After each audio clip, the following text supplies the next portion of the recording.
दोन जिवलग मित्र. जर आजूबाजूला सगळं शांत असताना अचानक मृत्यू समोर उभा राहिला तर?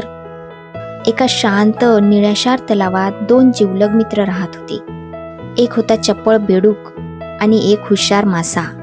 ते रोज एकत्र पोहत, खेळत, हसत खिदळत दिवस घालवत.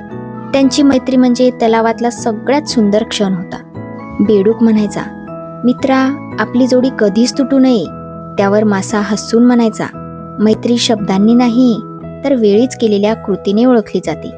पण एक दिवस त्या आनंदावर अचानक सावली पडली. तलाव शांत होता, पण आकाशात काहीतरी हालचाल होती.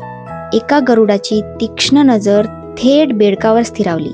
त्याने पंख फडफडवले आणि गरुड वेगाने खाली झेपावला. बेडूक गोंधळला. त्याने आजूबाजूला पाहिलं. त्याला काहीच सुचत नव्हतं.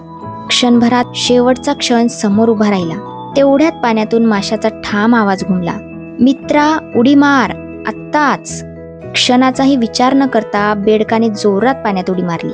गरुड हवेतच फसला, रिकाम्या हातांनी वर उडाला आणि त्या माशाने बेडकाला खोल सुरक्षित पाण्यात नेले. थरथरत्या आवाजात बेडूक म्हणाला, आज तू मला दुसरं आयुष्य दिलंस. मासा शांतपणे म्हणाला, मैत्री म्हणजे साथ, सुखात नाही तर संकटात. यावरून आपल्याला बोध मिळतो, खरा मित्र तोच जो संकटात आधी उभा राहतो.